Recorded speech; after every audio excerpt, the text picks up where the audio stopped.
So now one question which might come in a lot of people's minds is, why are we not able to do joins in a NoSQL database, but we are able to do that in SQL database, even if the data structure in which they are stored is the same?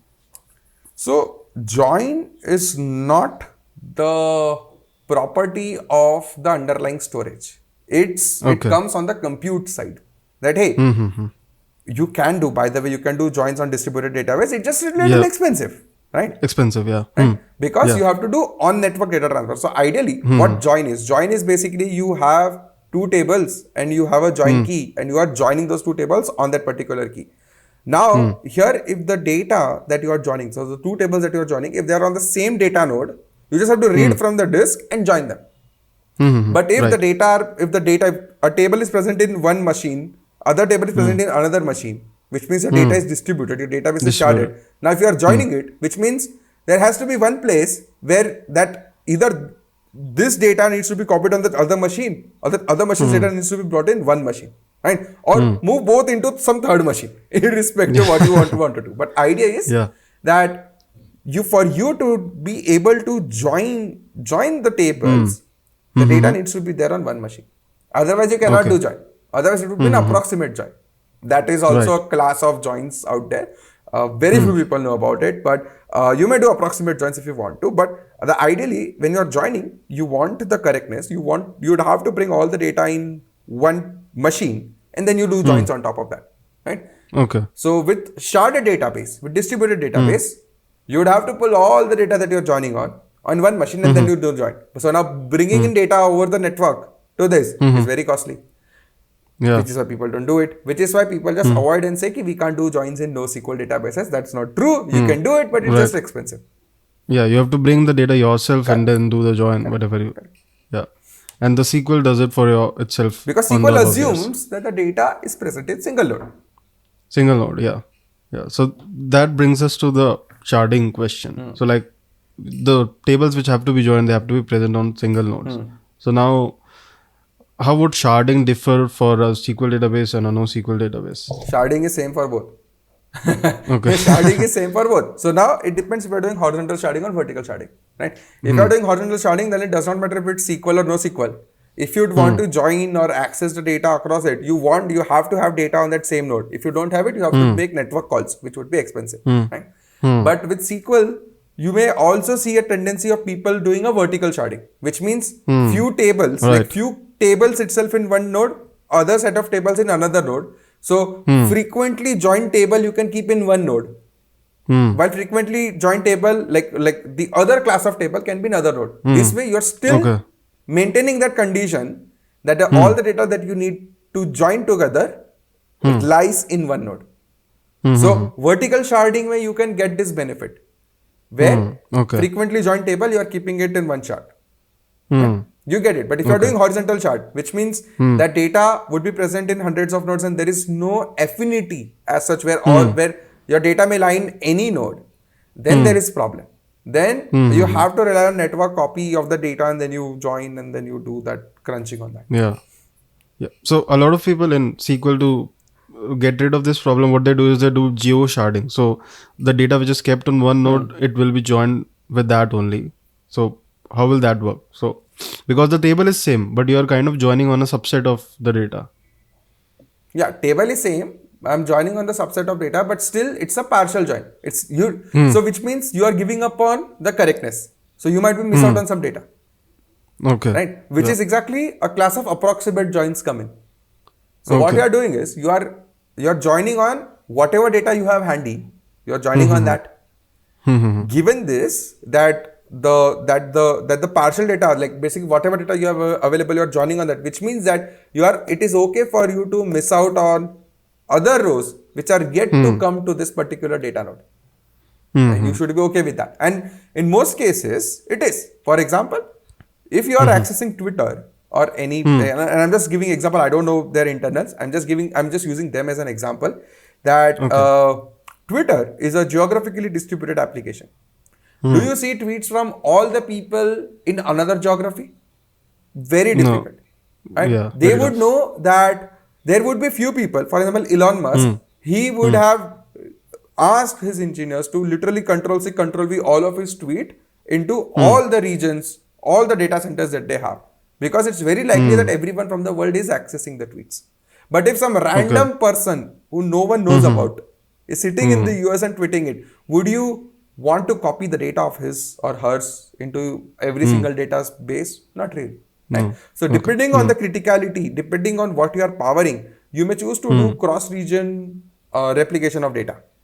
And then you build systems Okay. and then you build systems around it. Otherwise, you are happy doing and if you're happy doing partial joins, go for it. Right? It's because that gives you speed. So what you're trading off is you're trading off correctness with speed. Okay. Okay. So basically, they might have some kind of system that if some popular personality is tweeting, then this data has to be replicated across the clusters. Yeah. And also, some people can do on the basis of language also, like Correct. some. Yeah. So it is all heuristic, right? Language, basically language, user clustering, random parameterization. You do basically collaborative filtering to merge them. Put any technique, right? And you decide what works well for your business. Okay, got it. So in NoSQL databases also, you can simply just put the JSON documents or the key, Yeah. different keys in different nodes that you have, Yes. right? Like when we talk about MySQL databases, we always come across thing called that these are kind of master-slave architecture. These are built on a master-slave architecture. So would you like to talk more about how the architecture of a SQL database work? So with respect to like any replication, and it's true for any replication. So it's basically master replica where what happens is when the write happens on the master, it needs to be replicated to the replica. And the reason we do that in order to scale the reads, because replica will not accept writes from anyone else. It would only accept writes from the master. And this would be an asynchronous replication. So you have to be okay with the replication lag. And this is typically done in order to scale reads. Right? So master Right. is the one that is accepting all the writes, All the and writes. then the reads are asynchronously propagated to the replica. The way with MySQL it happens is using bin log. So MySQL bin Okay. log replication it leverages and it streams the output, or rather the replica pulls it from the master periodically and keeps applying those writes on it. Right? This way, whatever write happened on the master, it gets replicated to replica. There would be some replication lag, be it few milliseconds, few seconds, few minutes, few hours, even few days, right? But you should be okay with that. So you typically have alerts on those that, hey, what's the replication lag that I would want to work with? What is okay for your business? And that should be an okayish limit for you. But then that helps you because in most cases, the read to write workload ratio is 99:1 or 90:10, if I may not exaggerate. Okay. So you are more likely to get reads than writes. So you typically optimize for that. Hey, let me just have a synchronous replication setup through which I'm replicating the data. Once I get the data, I basically keep querying on this DB instead of the master DB. Right? This way you save master's bandwidth, network bandwidth, CPU computation, memory, and disk, and use the replica to get your queries answered. Okay. And same thing goes for NoSQL. Control C, Control V. NoSQL. Yeah. So, but in this, in SQL databases, mostly these are like strongly consistent, if I'm not wrong. No, they are not strongly consistent. No. Okay, they're also not. And actually, it's configuration, but no one does it strongly consistent because it would slow down. It would massively slow down the throughput of a relational database. Asynchronous with almost near zero lag is what people go for. It's not strongly consistent. Okay, it's not strong. Okay. So it is possible that when you write, you might not get the same data Yes. when you read. Yes. Yeah. And same goes for the NoSQL databases. They are already eventually consistent. Yes. Yeah. Yeah. Yeah. Yeah. So, what are the other different types of architectures that we can build MySQL or NoSQL databases? So, has it always has to be a master-slave architecture, or we can go for something like peer-to-peer? Peer-to-peer, no. Multi-master, yes. Multi-master, Yeah, multi-master. a multi-master you can definitely do. But the problem with multi-master is how would you handle IDs? Like, for example, you have auto-incrementing ID columns. You have same table in two database, and both databases can accept writes. Then both databases have their individual counters. Writes come to it. Let's say my let's say my counter value is 100 on both, and now you have started a multi-master replication. Write came over here, 100 became 101. Write came over other database became 101. Gone. So then that's not unique. So you have to drop auto increment columns from all the database, have your own ID generators in place and build it. So multi-master replication, the biggest challenge with that comes in is how do you handle conflicts? Okay. Massive problem, right? So which is why when you build a when you go for a multi-master with MySQL, Postgres, or any relational database, or even non-relational database, you need to know your business use case really well, that how conflict resolution would happen, because there is no generic conflict resolution technique. It totally depends on the use case that you are solving, right? That in some cases it is okay to override the last write. Override the previous write, and basically last write wins in that case. In some cases, the first write wins. In some cases, you may have to literally concatenate them. In some cases, you may have to not accept any. Right? Now, how do you handle it? Depends on the business use case that you have. Right? But with multi-master, you have to do it. There is no way out. Right? Yeah. But then you have to write your conflict resolution logic, and you have to inject it in your database, and then you would have a multi-master application in place. Okay. So let's now talk a bit about distributed database. So in that, mostly there should be multiple masters and in different types of. So how would a distributed database look like? No, so distributed databases are basically, so masters in typical distributed databases, the masters are independent. They're not multi-master. Yeah, independent. Yeah, if masters are independent, there is no problem, because it's basically shards. Right? Basically, each database would hold a mutually exclusive subset of data. A request, so you would have a proxy layer. Request comes to proxy. Proxy knows where to forward the request to. Request is forwarded to that corresponding node, and it stores and queries and does basically whatever it has to do with the data. Right? So that is a much simpler problem, and that's why you would see shards, like a sharded database is typically an example of a distributed database. Right. But as soon as you enter the world of multi-master, that hey, I may have overlapping copies of data. That's where a conflict resolution kicks in. And you have to be aware that how do you do conflict resolution in that case. But then in any case, you have to be okay with the replication lag and the complexities that come with it. Okay. So suppose in a SQL database, as we have to join with the complete tables, the data is sharded across different clusters, different master slave node clusters, and we have to join, like you talked about on the business layer. So how would a complete join would happen across different? All the relevant data from other databases will be brought onto a single machine, and then the join would happen. So you would have to wait until all the data from all the nodes is brought into a single node. So the typical flow, obviously it would vary with every, but the typical flow would happen that the proxy would send request to one of the nodes, right?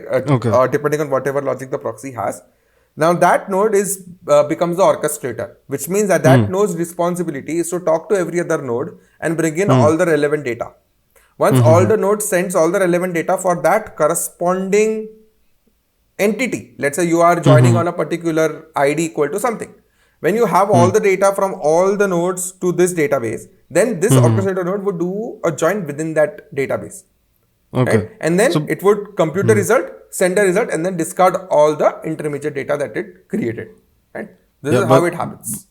Yeah, but this will kind of become impossible to bring all the data into the main memory.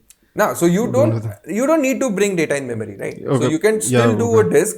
You do disk read. You read on you can read the data that you brought in chunks by chunks and do join. You don't have to bring all the data in memory, so long as you have a way to group them, which anyway you would when you are writing a join query. So that was never a problem. But the problem here would be bringing in all the data from all the nodes, because a node might be unavailable. There might be network partition. There might be an issue that one of the node is slowing things down for you. So then your response time would shoot up. So which means that this kind of query cannot be used to serve real-time use cases.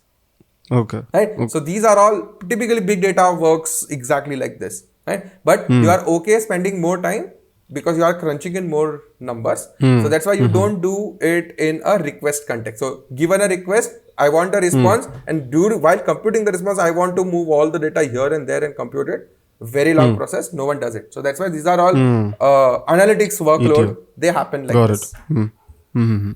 Right. So now we have kind of talked about a lot of things. So for what use cases would you say? Is there a specific line that you can draw that for these use cases we'll definitely go with SQL databases, and for some different use cases we'll go with NO-SQL databases? The strength of relational database is its ACID compliance. Right? Hmm. No matter how Right. many NoSQL databases come and they say ki we are ACID compliant, I don't trust them. If they are sharded, I don't trust them, because then if they are sharded and they claim ACID compliance, which means they are going into distributed transactions, which means they are slower. So Slower. I don't trust them. If your data can reside on one node and you need strong consistency, no matter what, because you can guarantee strong consistency easily when your data resides in one node, right? If your data is distributed, then you can easily guarantee eventual consistency, right? So I personally would prefer relational database when I need ACID compliance, strong consistency Okay. of data, right? Because I am working on an assumption, I'm working with an assumption that all my data resides in one node. When it comes to non-relational database, my by default assumption would be that my data would be distributed. And I'm giving a very, very generous assumption, given that I have plethora of options to choose from. There are embedded databases, single node databases, whatnot, right?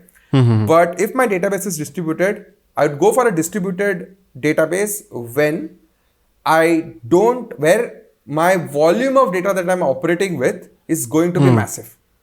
Okay. For example, messaging apps. When I would want to store messages very easily would explode. So I would want shards there by default, right? And I don't need ACID compliance with messages. They are just there Yeah, to right. store, right?